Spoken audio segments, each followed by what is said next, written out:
నమస్తే, మీరు చూస్తున్న సుమన్ టీవీ. నేను మీ కీర్తి. ఈ రోజు నాతో పాటు ఉన్నారు ప్రముఖ ఆస్ట్రాలజర్ బ్రహ్మశ్రీ నందిబట్ల శ్రీహరి శర్మ గురుగారు. నమస్తే గురుగారు. వాగర్థావివ సంపృక్తౌ వాగర్థ ప్రతిపత్తయే జగతః పితరౌ వందే పార్వతీ పరమేశ్వరౌ.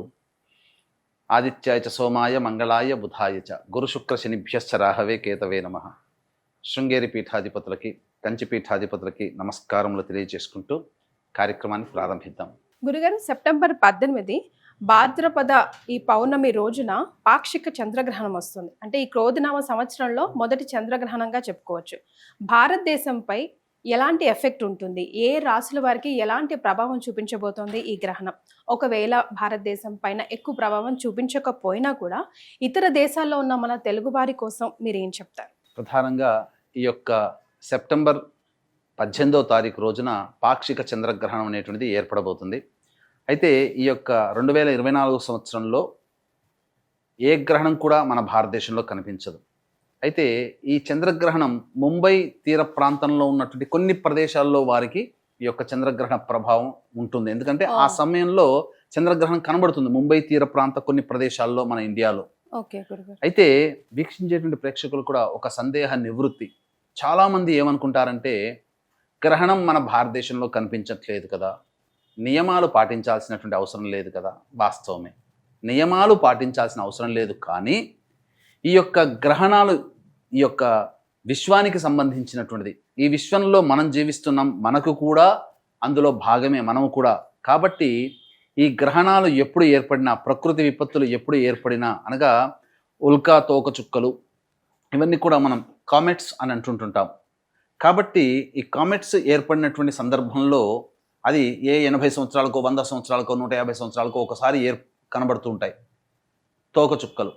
హేలీ తోకచుక్క ఏర్పడినప్పుడు మనకు ఈజిప్ట్ వ్యాప్తంగా కొంతమంది రాజులు చనిపోయినటువంటి సందర్భాలు, అనగా ప్రముఖమైనటువంటి వ్యక్తులు చనిపోయినప్పుడు ఈ తోకచుక్కలు కనిపిస్తాయి, చనిపోయే ముందు సమయంలో చిహ్నంగా.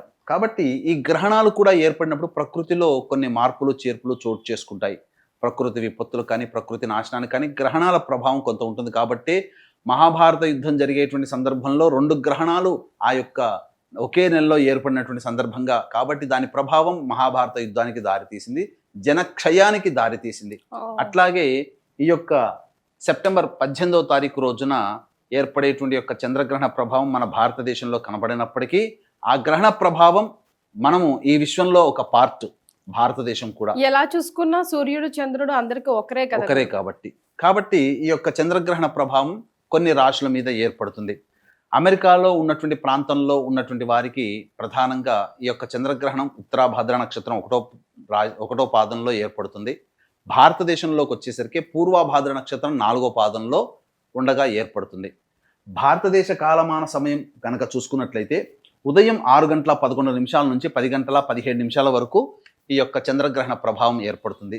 అయితే ఏ ప్రాంతంలో ఉన్నటువంటి వారికి ఈ యొక్క చంద్రగ్రహణ ప్రభావం ఎక్కువగా ఉంటుందంటే, యూరప్ అన్ని దేశాలు, అమెరికా అన్ని ప్రాంతాలు, అంటార్కిటికా మరియు అట్లాంటిక్ మరియు ఏషియా ప్రాంతాల్లో ఎక్కువ భాగం ఏషియా ప్రాంతాల్లో.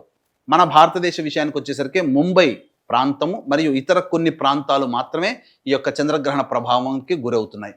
ఇక ఈ యొక్క అమెరికాలో ఉన్నటువంటి వారికి అయితే 18వ తారీఖు అనగా 17వ తారీఖు మధ్యరాత్రి, తెల్లవారితే 18 అనగా 12:41 ప్రారంభమై 4:47 వరకు ఈ యొక్క ప్రభావం అనేటువంటిది ఉంటుంది. ఈ యొక్క చంద్రగ్రహణ ప్రభావం దాదాపుగా సుదీర్ఘకాలంగా 4 గంటలు ఉంటుందమ్మా. మరి ఏ రాశుల వారికి ఎలాంటి ప్రభావం చూపించబోతుంది, both positive and negative wise గురుగారు? చూసుకున్నట్లయితే మనకు మంచి జరిగేటువంటి రాశుల కంటే కూడా ఈ యొక్క చంద్రగ్రహణ ప్రభావం వలన చెడు సంకేతాలు కలిగేటువంటి యొక్క రాశులు కొన్ని ఉన్నాయి.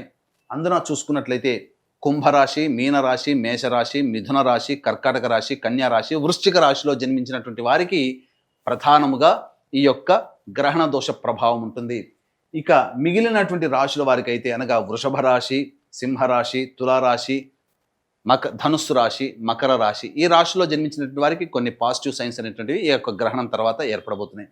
కాబట్టి ప్రధానంగా నియమాలు పాటించాల్సిన అవసరం. నియమాలు అంటే ఏంటి? ఇల్లు శుద్ధి చేసుకోవడము, అలాగే గ్రహణం సంభవించే సమయానికి ముందు 2-3 గంటల ముందు ఎటువంటి భోజన పదార్థాలు తీసుకోకపోవడం, అలాగే గర్భిణీ స్త్రీలు చూడకపోవడము, అలాగే పసిపిల్లలకి మరియు వృద్ధులకి ఎటువంటి నియమాలు దీనికి సంబంధించినట్టు గ్రహణ సందర్భంగా పాటించాల్సిన అవసరం లేదు. కానీ ఈ యొక్క గ్రహణ సందర్భంగా నియమాలు పాటించాల్సినటువంటి రాశులు ఆయా ప్రాంతాలలో గ్రహణం ఏర్పడినప్పుడు ఆ గ్రహణం అనేటువంటిది ఆ ప్రాంతాల్లో విజిబుల్గా కనిపించినప్పుడు నియమాలు పాటించాలి. కానీ ఈ గ్రహణ ప్రభావం వలన ఏ రాశుల వారికి సమస్యలు వస్తాయి, ఏ రాశుల వారికి సమస్యలు రావనేటువంటిది ప్రపంచవ్యాప్తంగా ఉన్నటువంటి ఈ యొక్క కుంభమీన మేష మిథున కర్కాటక కన్య వృశ్చిక రాశుల్లో జన్మించినటువంటి వారికి ఈ యొక్క ప్రభావం అనేటువంటిది దోషం అనేటువంటిది ఉంటుంది. కాబట్టి ఆయా కుంభమీన మేష మిథున కర్కాటక కన్య వృశ్చిక రాశిలో జన్మించిన వారు ఏ ప్రాంతంలో ఈ ప్రపంచవ్యాప్తంగా ఎక్కడున్న భారతదేశంతో సహా ఎక్కడ ఉన్నా ఆయా రాశిలో జన్మించినటువంటి వారికి కొన్ని దోష ప్రభావాలు ఏర్పడతాయి. కాబట్టి దానికి సంబంధించినటువంటి ఆ దోష నివారణార్థమే కొన్ని పరిహారాలు కనుక పాటించినట్లయితే తప్పకుండా ఆ యొక్క ప్రభావం నుంచి ఈ యొక్క సంబంధించినటువంటివి మీనమేష మిథున కర్కాటక కుంభ కన్య వృశ్చిక రాశిలో జన్మించిన వారు ఈ యొక్క దోష ప్రభావం నుంచి బయటపడతారని చెప్పవచ్చు. ఎలాంటి రెమెడీస్ సూచిస్తారు గురుగారు? ప్రధానంగా ఏ సమస్యకైనప్పటికీ కూడా 2 రకాల పరిహారాలు ఉంటాయి. ఒకటి దైవ పరిహారము, 2 మానవ పరిహారం. దైవ పరిహారం అంటే మంత్ర పరిహారం. దైవం మంత్రాధీనం, తన్మంత్రం బ్రాహ్మణాధీనం.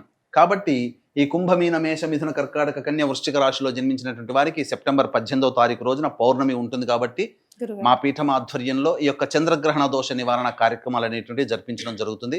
ముఖ్యంగా ఆ రోజున చంద్రుడికి సంబంధించినటువంటి దోష నివారణగా చంద్రగ్రహ హోమము, అలాగే పూర్వభాద్ర ఉత్తరభాద్ర నక్షత్రంలో ఏర్పడుతున్నాయి ఒక్కొక్క ప్రాంతంలో. కాబట్టి దత్తాత్రేయ హోమము, శనీశ్వర హోమము, అలాగే ఈ రాశుల్లో జన్మించినటువంటి వారికి ప్రధానంగా దోషం ఉంటుంది కాబట్టి మృత్యుంజయ హోమం ముఖ్యంగా ఆరోగ్యం మీద ప్రభావం చూపుతుంది. కాబట్టి మృత్యుంజయ హోమము, లక్ష్మీ హోమము, సుదర్శన హోమం లాంటివి, అలాగే వివాహం కాని అబ్బాయిలు అమ్మాయిల కోసమై హోమాది కార్యక్రమం, ఇలా 18 రకాల హోమాది కార్యక్రమాలు ఆ సెప్టెంబర్ 18వ తేదీన కేవలం 1500 రూపాయలకి మా పీఠం ఆధ్వర్యంలో ఈ కుంభమీన మేష మిథున కర్కాటక కన్య వృశ్చిక రాశుల్లో జన్మించినటువంటి వారికి చేయించడం జరుగుతుంది. అలాగే మానవ పరిహారం అనగా అందరికీ దైవ పరిహారం చేసుకునే శక్తి ఉండదు. కాబట్టి మానవులుగా జన్మించినటువంటి మనము ఆ యొక్క దైవానుగ్రహాన్ని పొందే ప్రయత్నంగా మనకి మనం చేసుకునేటువంటి పరిహారాలు కూడా తెలియజేస్తానమ్మా.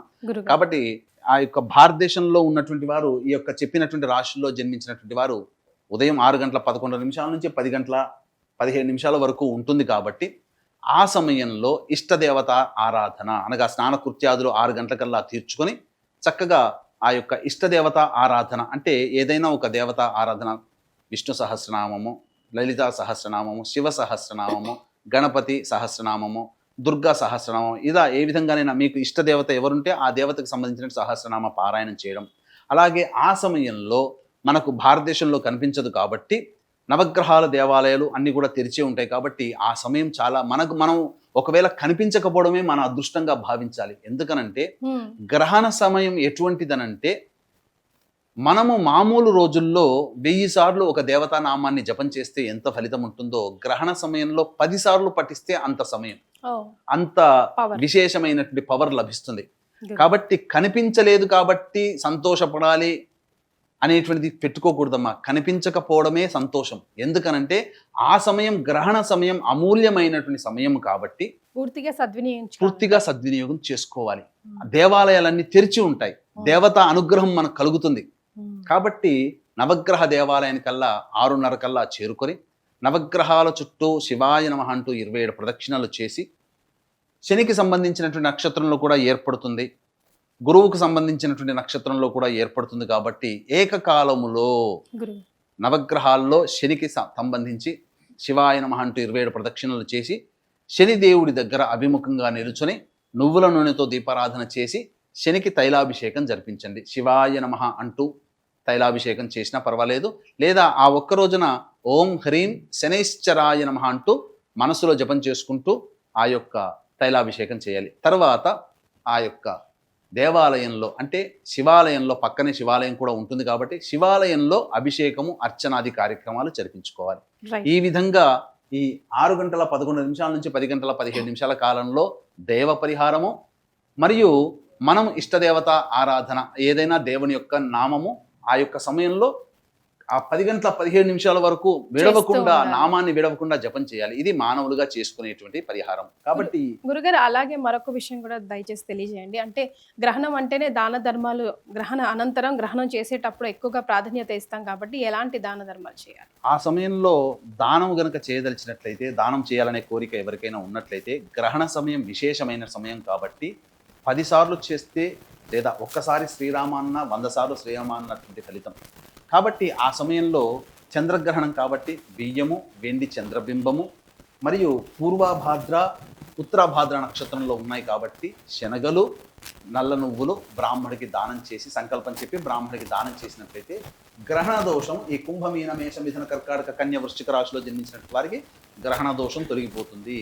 మళ్ళీ చెప్తున్నానండి, ఆ గ్రహణం మనకు కనిపించట్లేదు, గ్రహణ నియమాలు పాటించాల్సిన అవసరం లేదు, కానీ ఈ గ్రహణం ఈ రాశుల్లో జన్మించినటువంటి వాళ్ళకి గ్రహణ దోషము ఉంటుంది కాబట్టి ఆ దోష పరిహారంగా మీకు చెప్పినటువంటి విధంగా మీరు చేసుకోగలిగే పరిహారంలో దానములు చేయండి. లేదు మనకు సమయం లేదు, ఆ సమయంలో బిజీగా ఉంటామన్నప్పుడు మంత్ర పరిహారంలో భాగంగా ఈ కుంభమీన మేష మిథున కర్కాటక కన్య వృశ్చిక రాశిలో జన్మించినటువంటి వారికి గ్రహణ దోష పరిహారార్థమై 18 రకాల హోమాది కార్యక్రమాలు చేయించడం జరుగుతుంది.